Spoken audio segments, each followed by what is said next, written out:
In 2022, the latest incarnation of ABBA arrived in London. Their computer-generated avatars played to an audience that wasn't even born 50 years ago, when ABBA had their first hit.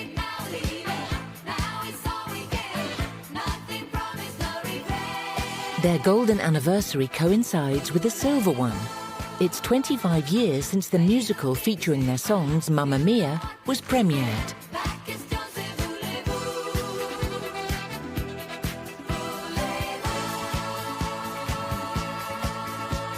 Three generations performing their songs.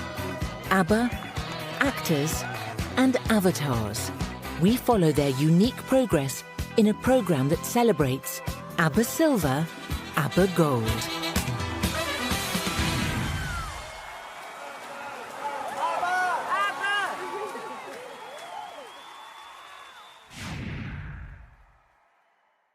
They're in their 70s now, but 50 years ago they were four wannabe pop stars making a bid for recognition in the Eurovision Song Contest finals in England.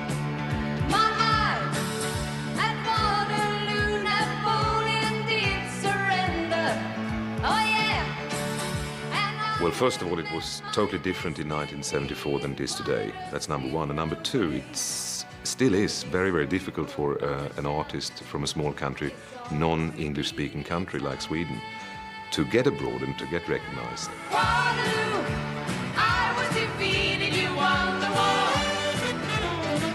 Before 74, we sent tapes around. He was thrown in the garbage bin, I swear. No one in the Anglo-Saxon world ever wanted to hear anything coming out of that little country in the north. But since it was allowed to sing in English in Brighton, of course we did that. I mean, it was so self-evident that this would be a better strategy. So how could I ever refuse? I feel like I win when I lose. Bjorn told me that ABBA knew that to get out of Sweden, the only route was to win Eurovision. You're only going to hear each Eurovision song once before you vote for it. It's got a much greater chance of staying in your mind if the title and some of the people named in it are known to you so that you can remember it. Waterloo, everybody knows Waterloo, everybody knows Napoleon. When ABBA won Eurovision was certainly when they first came to my attention. And I have to say that that didn't knock me off my feet, Waterloo. I thought they were cute, that was all. I learned, you know, I was educated as to how brilliant they are.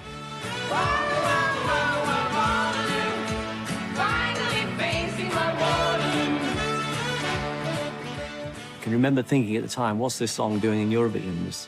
This is a quality song, quality hit record. How about that for an onstage performance? They won it, but this wasn't their first attempt. They had previously recorded under the imaginative name Bjorn and Benny, Agneta and Annifrid, and their ambitious manager, Stig Andersen, pushed them to enter the Eurovision Song Contest in 1973. But then we said, yeah, but what you know what we should do? We should write a pop song in English and see what happens. Ring, ring, why don't you give me a call? We wanted Ring Ring in English, and we said maybe somebody else should do it. So we called Neil Sedaka. Of them all. Ring, ring, I stare at the phone on the wall. Stig Andersen, who was their publisher, approached Phil Cody and I and said that they needed an English translation to the Swedish song Ring Ring. Stig Andersen sent me a demo, a basic track of Ring Ring in Swedish, and Phil and I wrote the lyric Ring Ring.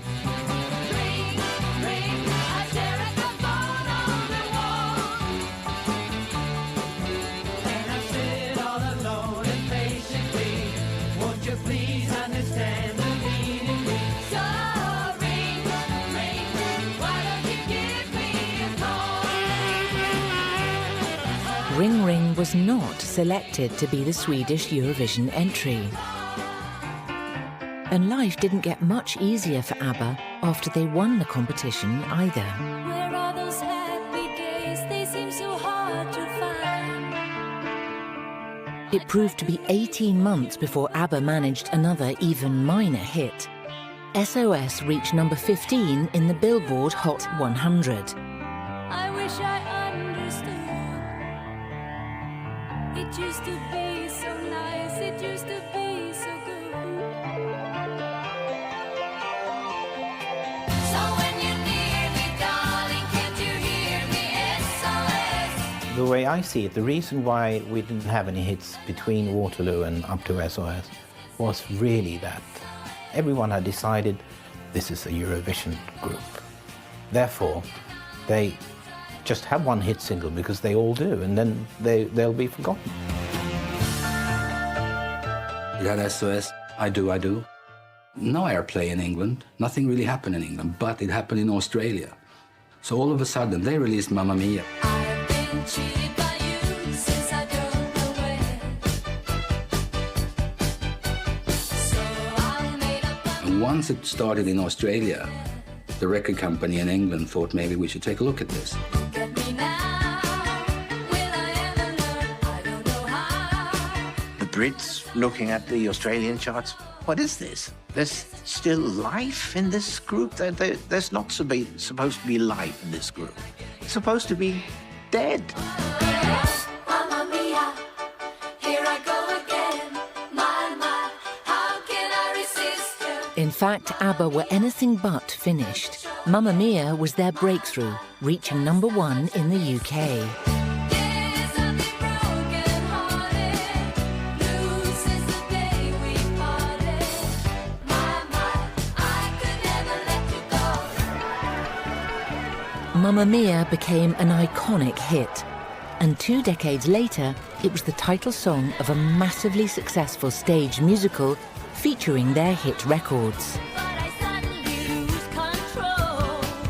There's a fire within my soul. Just one look and I can hear a bell ring. One more look and I forget everything. Oh, Mamma Mia. If Waterloo announced their arrival, Mamma Mia was the song that set ABBA going on a path to 15 consecutive top 5 singles, and then the most extraordinary afterlife of any music act ever. Yes, I've been broken-hearted, blue since the day we parted. However, international success didn't mean that they were liked or appreciated in their home country. We got very criticized, especially here in Sweden, during the 70s when it was a left-wing movement, so to speak, and they were very strong in the music business as well. So we got very hard criticism about selling a lot of records, earning a lot of money, and so forth. So I don't know, it's kind of hate and love feeling towards the Swedish media. They were sort of mad at ABBA for winning and wearing those outrageous clothes. Nobody should wear clothes like that. Everybody should wear blue jeans in those days. And so they were, the radio, for instance, refused to play the ABBA records, which was okay with us because people loved the ABBA records and the only way to hear them was to buy them. Suited me perfect. ABBA were undaunted by local demands to dress down, performing in ever more outlandish costumes. I guess you could say that the ABBA costumes were daft. I mean, they were quite outrageous. They styled and overstyled in that 70s look. They just embraced it. It's period. It looks great. It was great at the time, but boy, visitors from outer space, basically. Bjorn would agree. It's only natural for a pop act to want to be different, to be noticed. And the clothes, we thought at that time, was great fun. There was nothing wild enough. They were the 4 ABBAs on stage, and my duty was really to make them look great on stage in different songs, in different situations, and in different settings. I've always been very interested in fashion. We were all interested, of course. I had a lot of ideas, and either the other liked them or not. Some were thrown away, some were accepted. Anne-Frid had been in Japan or China, and she said, make something. You should be just like a tiger, because sometimes I feel like a tiger. And, well, that's definitely true about her. When they started the show, they had this long part. So it was decorated like this. So that was the whole thing. And so all of a sudden, they could take this whole thing off, and so they can just drop them. And as you can see, they were extremely short. And I can think, definitely can think, that lots of the audience made, oh! And you make me talk, and you make me feel. I never, at the time, ever was aware of how bad their fashion was. Because I think probably every one of us at that time was wearing worse. I just always remember I was so deeply in love with Frida.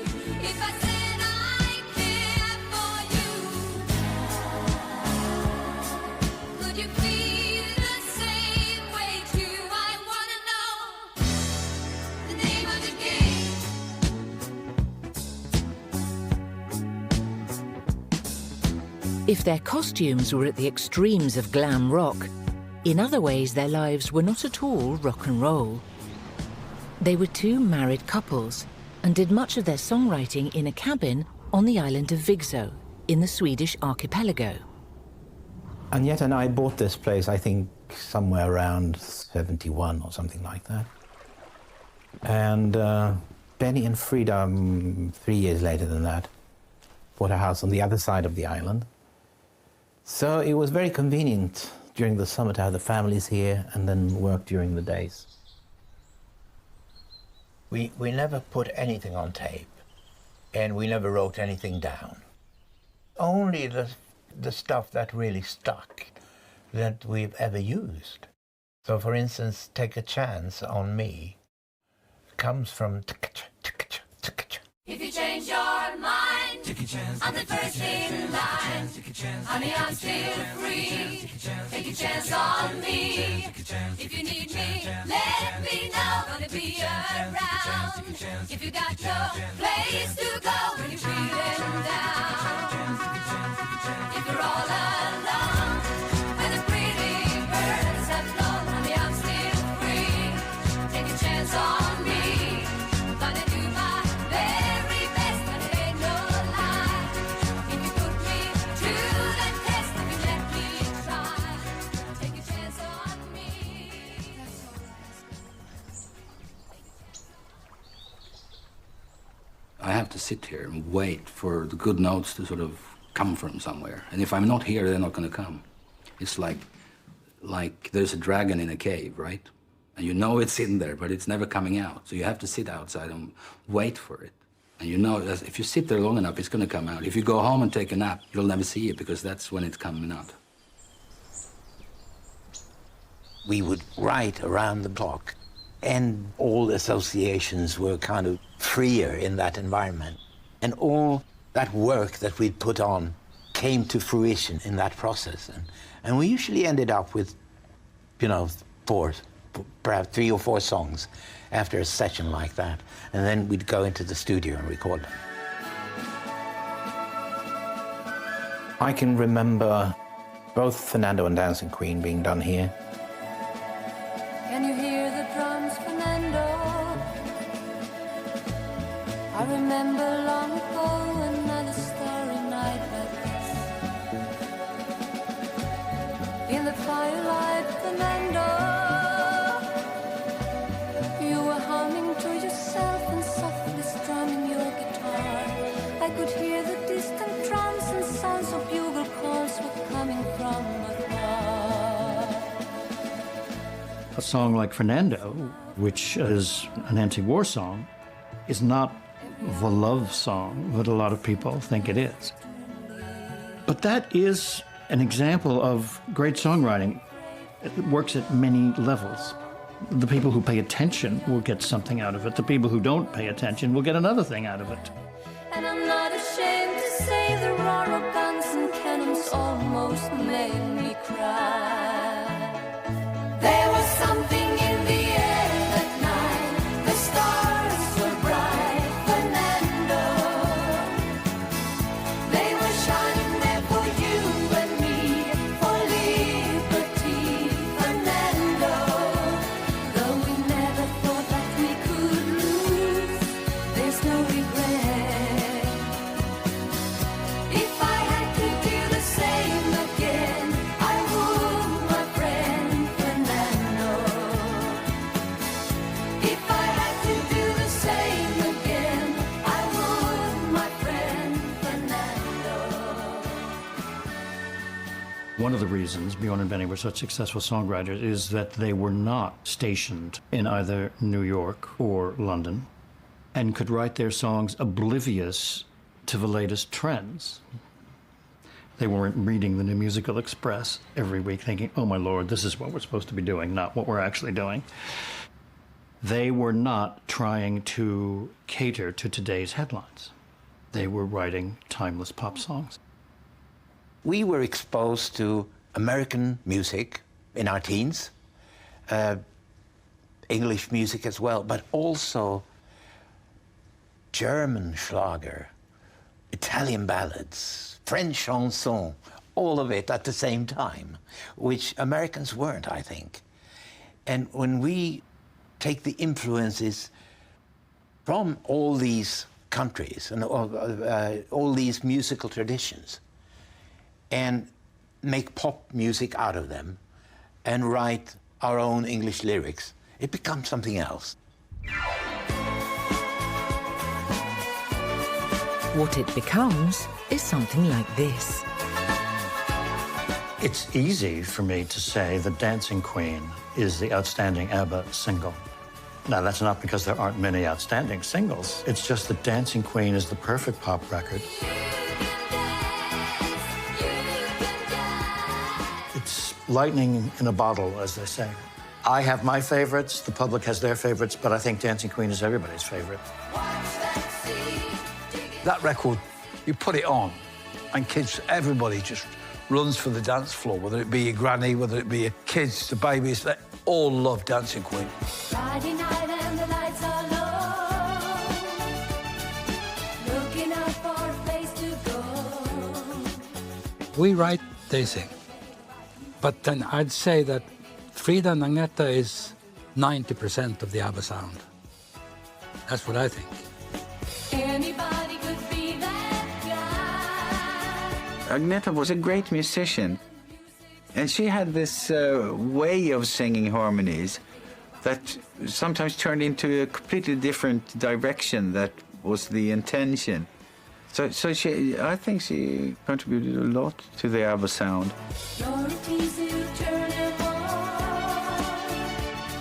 They must have done some of those vocals. There must have been 3 or 4, 5 hours of some of those. I mean, they must have been so disciplined. We had very tough ladies. They didn't give up. They could stand the whole day and sing if we asked them to. They pushed us all the time to do the best. More and more. More and more, and higher and higher. And without screaming. Sometimes it was impossible.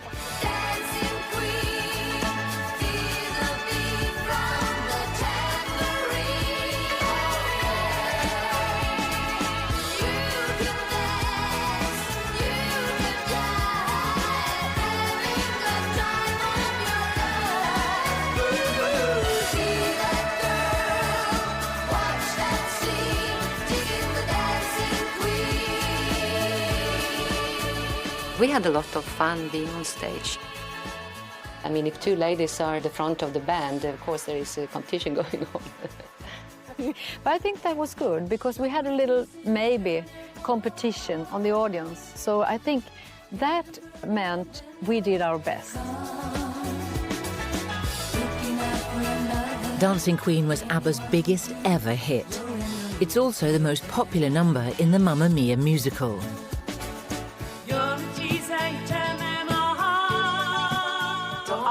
love doing Dancing Queen. Dancing Queen. Oh, I love Dancing Queen. So do I.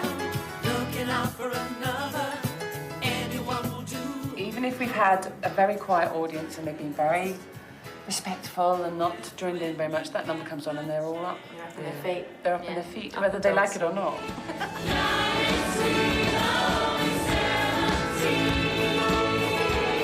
Though she wasn't involved in the musical, Frida did attend some performances. It awakes a lot of memories, of course, and nostalgia as well. And at some time I felt like I would have loved to go up on stage and do it myself, you know.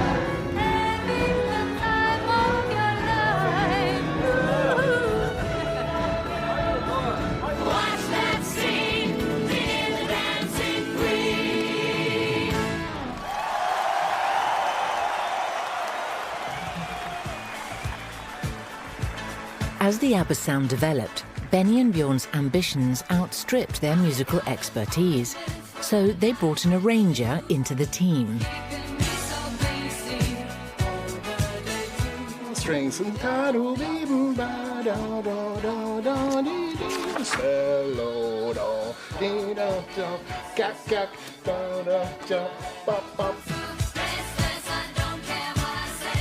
I received like a backing track tape with how far they had to come at that stage on the songs, and then we sat around the tape and discussed, well, what kind of things do you want in this arrangement to happen?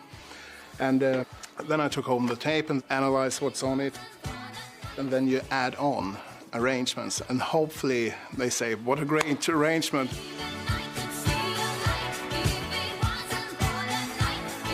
After the songs were written and arranged, how were they produced? Michael Tratto was their very inventive engineer. At his knowledge of the Phil Spector sound, bang, ABBA, success. To compensate for the lack of musicians in the studio, Michael would double-track guitars and make them sound bigger. I said, what happens if we do that with the whole band? Everybody plays their part all over again, and it was so huge. We developed a thing with vocals that you could overdub by altering the pitch. It sounded thinner and brighter, and you combine that with the original vocals, and that made them like sparkle and dust over them. And I put it on different tracks, and I adjust the speed slightly out of tune, and there it was.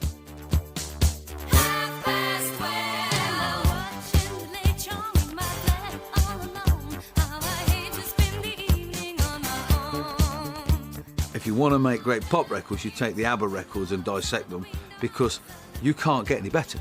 They are absolutely blueprints for how to produce a record.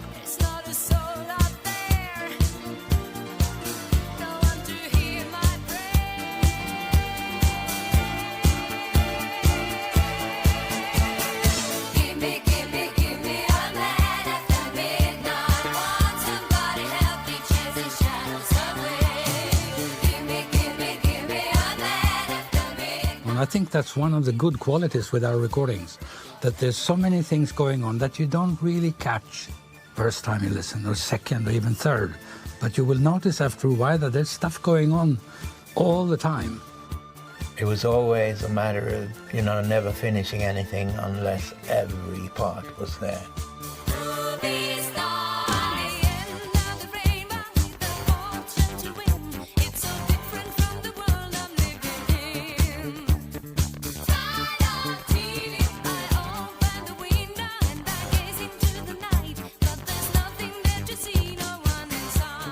Getting that kick in the studio of that final mix, you never get that in any other field. I mean, that is the ultimate.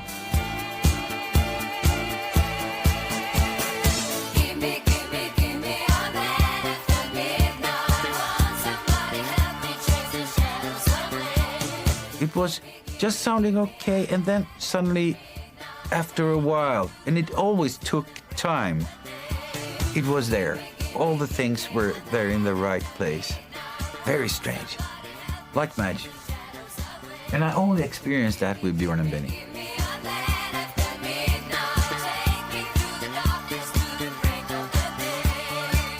I think you need a great song, you need good vocals and a great production.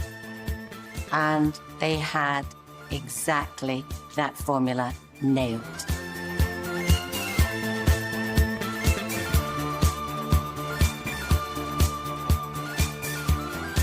But how to get their songs out into the world? Quiet, please. They hired Lasse Hallström, later to become an Oscar-winning film director, to make pop videos for them.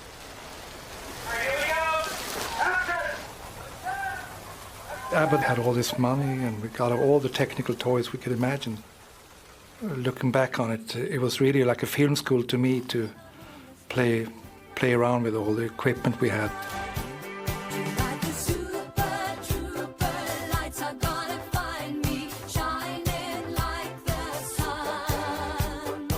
They were the first to actually do this, to hire someone to direct a video, you know, and because they didn't really want to travel, they didn't want to do concerts. So videos was their way of showing the world their music.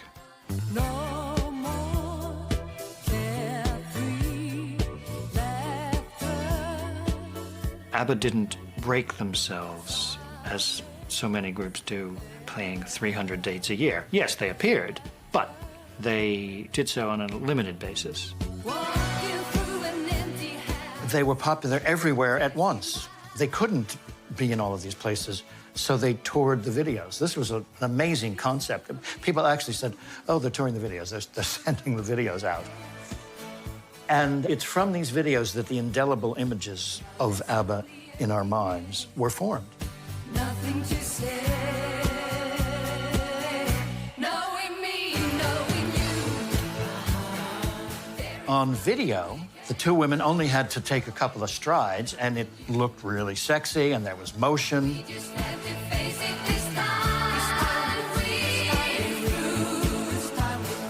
And then, of course, there's the famous ABBA shot, probably best displayed in Knowing Me, Knowing You, where there's one is head on and the other's at an angle. Knowing me, knowing you, it's the best I can do. Knowing Me, Knowing You was a breakup song. And that's exactly what was happening to the two married couples that made up ABBA.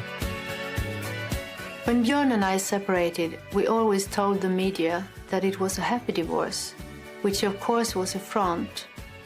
Obviously, we all know that there is no such thing as a happy divorce.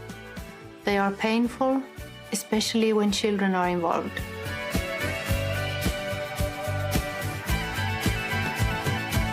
Bjorn and Agneta got divorced, we got divorced, but we still worked, you know? I mean, we knew what we had. If we didn't have ABBA, we would not been married as long as we were. In fact, they used their private pain to positive effect. How I hate to see you like this. Chiquitita was written to comfort Bjorn and Agneta's 6-year-old daughter, who was upset by their breakup. I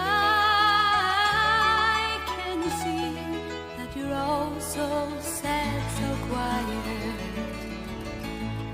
Chiquitita, tell me the truth. I'm a shoulder you can cry on. Your best friend, I'm the one you must rely on. You were always sure of yourself. As I remember it, Bjorn took advantage of what happened in our lives to write his more elaborate lyrics. Because it's not very easy to split up, is it? We can patch it up together. We wrote some of our best stuff after the divorces. I think like a divorce can be, for songwriters, a new experience and something to use in lyrics. I don't wanna talk about things we've gone through, though it's hurting me. Now it's history.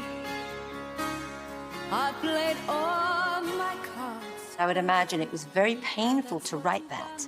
That takes a tremendous courage and a lot of honesty to be, courage to be that honest.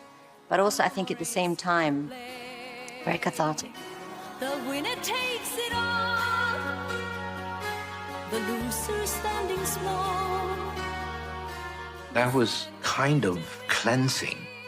I had written the words, she sang them, and it was somehow the right thing to do, and to then release it and, let the world know. And it rang true, I thought.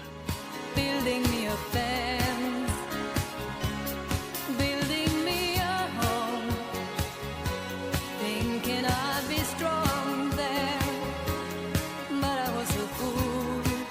I know that we talked it over and Björn asked if it was sometimes too emotional to sing those lyrics. But that was also in a way a challenge to be able to put your emotions into the songs and the lyrics that you sang. It was a bit sensitive for all of us. The winner takes it all, the loser has to fall. It's simple and it's plain, why should I complain? But tell me, does she kiss like I used to kiss you? To go into the studio and sing a song about breaking up with your husband, he's sitting behind the glass directing you, it's like, you just have to ask the question, how did you sing this song? But what can I say? Rules must be obeyed. The judges will decide the likes of me abide. No, it would have been crazy to sort of give up ABBA because of that, because everything was going so well for us. So we kept on working for a number of years after that. But gradually, the pressures of staying together as their hits started to dry up began to take their toll.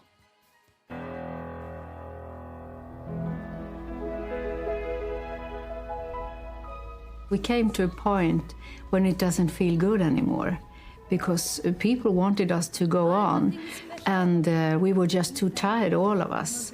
And I think that's understandable.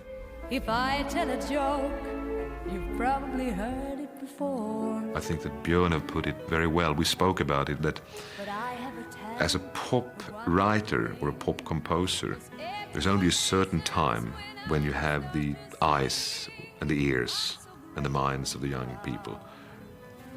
And that was the time that we had that, and then one shouldn't try to push it because it'll become wrong. ABBA didn't want to do ABBA any longer, and I think that's the most important thing. And if you don't want to do it, then you shouldn't do it, because then it will become wrong and the whole thing will collapse. So I say thank you for the music. After their breakup, one earlier hit was re-released in 1983. It sounded like a farewell. Who can live without it? I ask in all honesty. What would life be without a song or a dance? What are we? It was so sad and so conclusive, and right here it stops. Now it ends.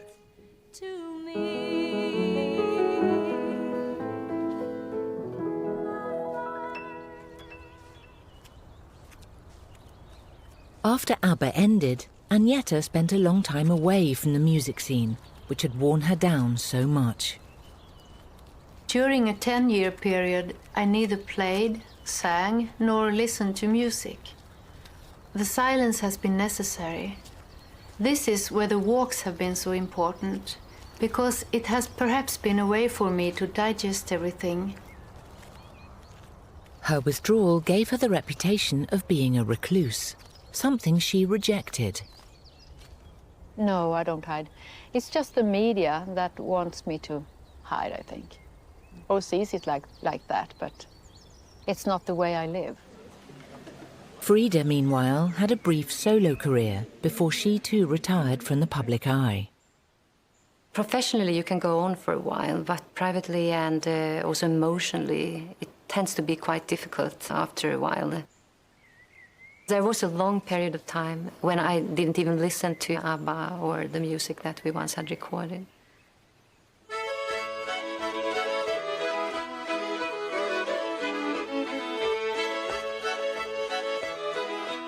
Benny went from international fame right back to his folk roots.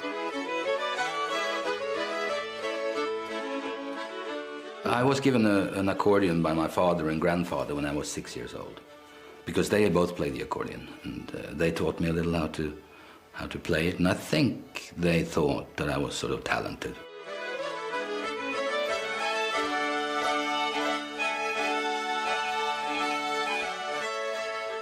It has no pretensions, you know, being with the fiddlers.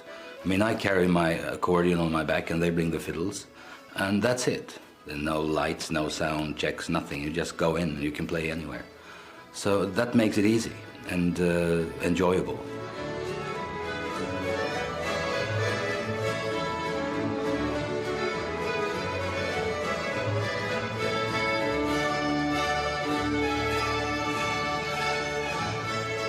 But Benny and Bjorn were soon restless and looking for a new challenge. We want to try this thing, writing for the theater. And Tim came along, Tim Rice. So that gave us a good opportunity. So he's there, he's done it before, we just go along. And we wrote Chess. But this has never yet prevented me. Chess was released on record in 1984, 18 months before it reached the stage, and it became another #1 album. Wasn't it good? So good. Wasn't he fine? So fine. Its biggest hit song was a duet for 2 female voices, in an echo of what they used to write for ABBA. But in the end, he needs a little bit more than me. More security. I know him so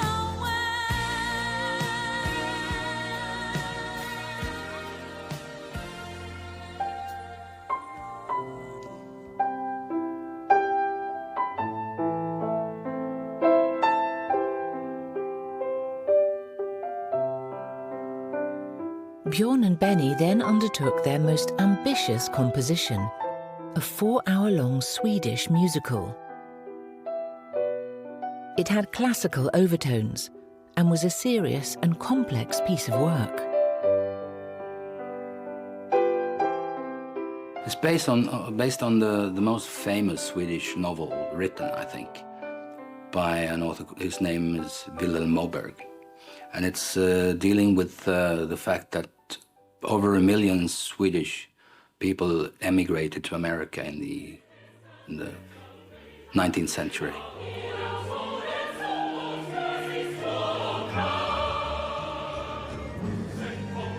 It has an opera format.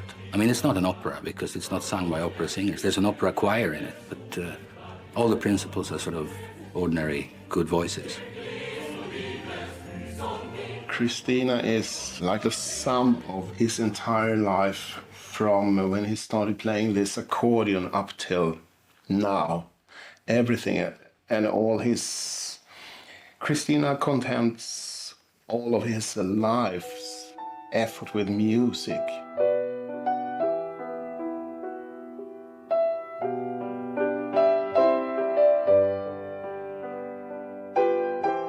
Christina Frän Duvemela was a huge success in Sweden, running for 5 years in the biggest theatre in Stockholm. I think that's excellent. That's floating sort of thing that it should be. But while Christina was happening, an executive from Chess was busy persuading Bjorn and Benny that a musical could be made using ABBA's old songs. Bjorn met music director Martin Koch to check out their plans, and the musical Mamma Mia was born.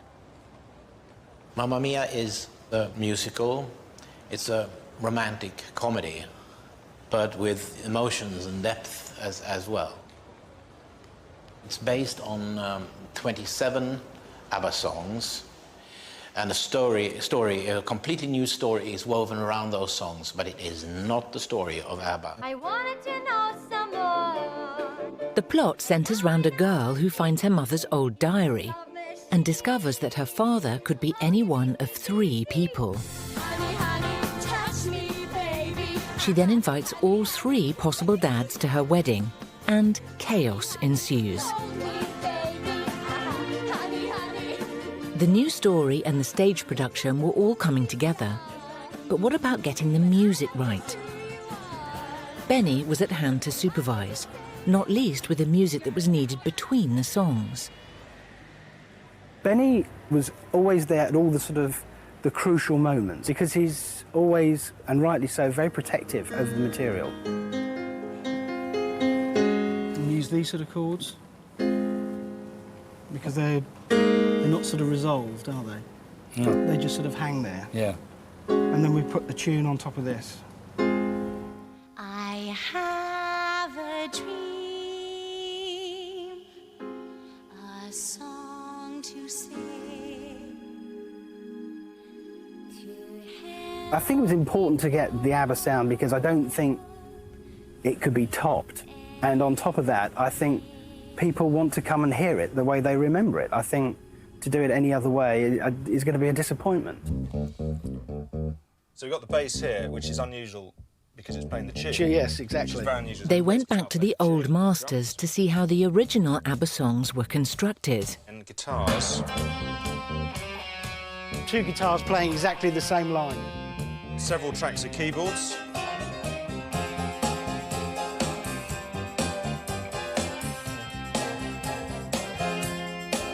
And then, of course, all the vocals. Monday must be funny in a rich man's world. I was there the first preview, and I didn't know anything. I couldn't tell if this was a good piece or a bad piece or something in between.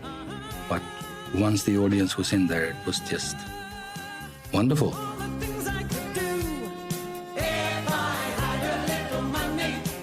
I saw it as a small show in a smallish theatre, like 800 to 1,000 seat or something like that.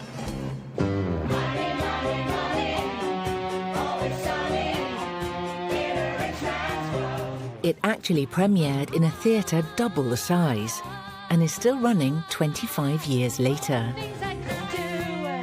Monday, Monday, Monday. So good Monday.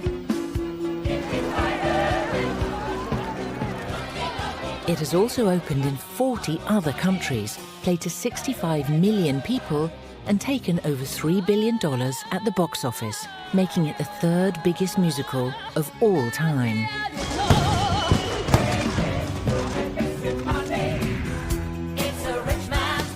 Then there are the 2 Mamma Mia movies based on the stage show, which have grossed over a further $1 billion. ABBA have made more money off of Mamma Mia than they made by being ABBA. This is just extraordinary. And we remember how at the time we said, oh, ABBA are the 2nd biggest corporation in Sweden.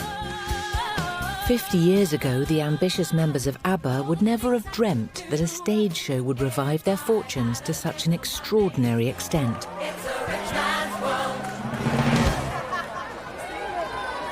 Though some members of ABBA did make public appearances, they always said they'd never reform as a band. You know, we've been offered $1 billion, and we refused it, so... The old energy, the energy we had when we were young, 25, 30 years ago, is different from now. We want people to remember us as we were. We said that we may get together in a year or 2, do something new, but I thought that that was the end of it. Well, never say never. In 2017, as part of a new project, they found themselves back in their old studio again to record some new songs. The first time we met in that studio, the four of us looked around.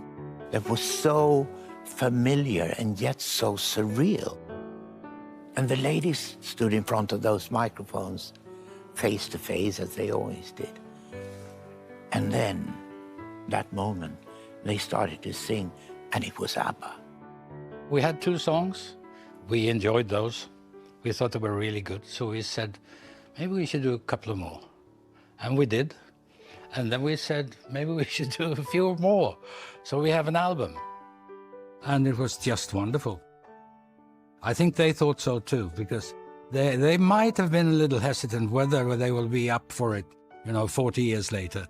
But they are. They were and they are, and it's bloody great. The album, ABBA Voyage, went straight in at #1 all over the world in 2021.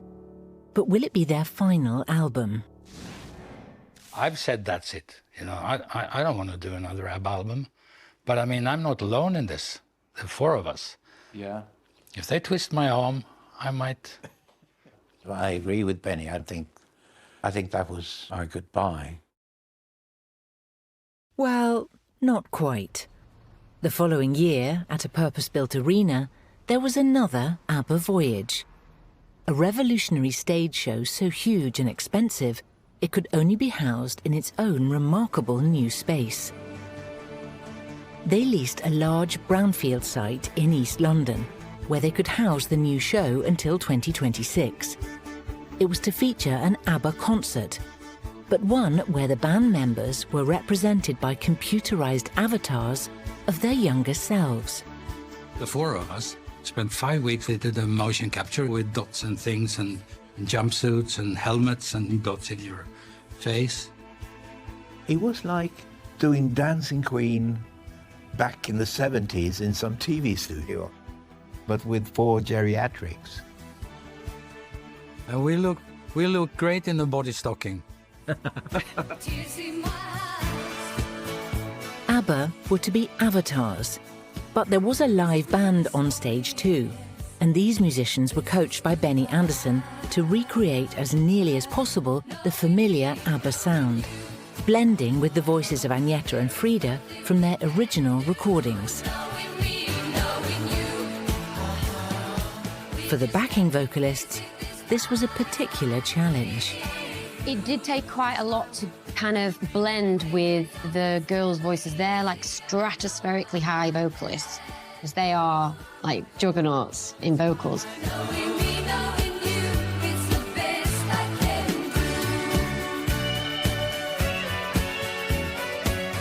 It was like a masterclass, basically, in pop.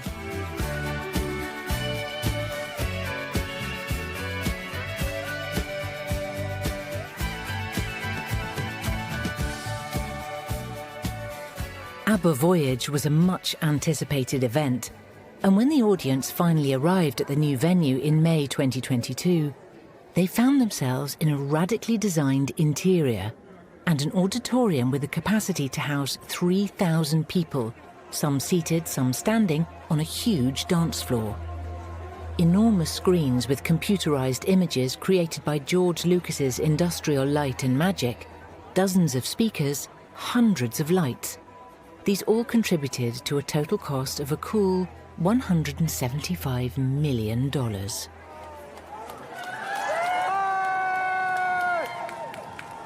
And those lucky enough to attend the premiere were treated to a very rare sight indeed. All 4 members turning up in public together. This had hardly ever happened since the group split up 40 years earlier. ABBA has never left us in our hearts. So it was not so difficult decision, because the music is a part of us. It's amazing because in a way you look at yourself on stage, it's so well done. So you think actually it's a real people standing up there performing, and then you're sitting there yourself, watching yourself, it's a very extraordinary feeling. It's hard to describe, I must say. After their curtain call, the members of ABBA could just go home, while their avatars performed to sell-out audiences every day. They could rest, but the songs just go on and on. There's been more ABBA in the world the last 20 years than the first 20 years. Yes. Somehow these songs have managed to stay relevant the past 40 years. There is a depth to the story about ABBA. It's kind of weird, and I'm happy and grateful.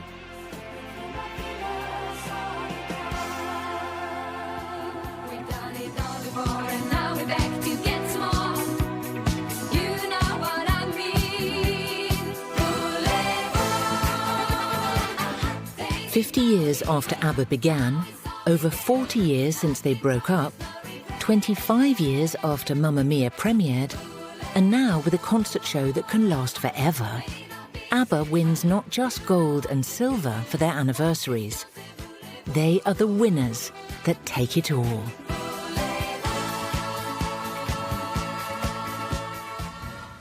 NTR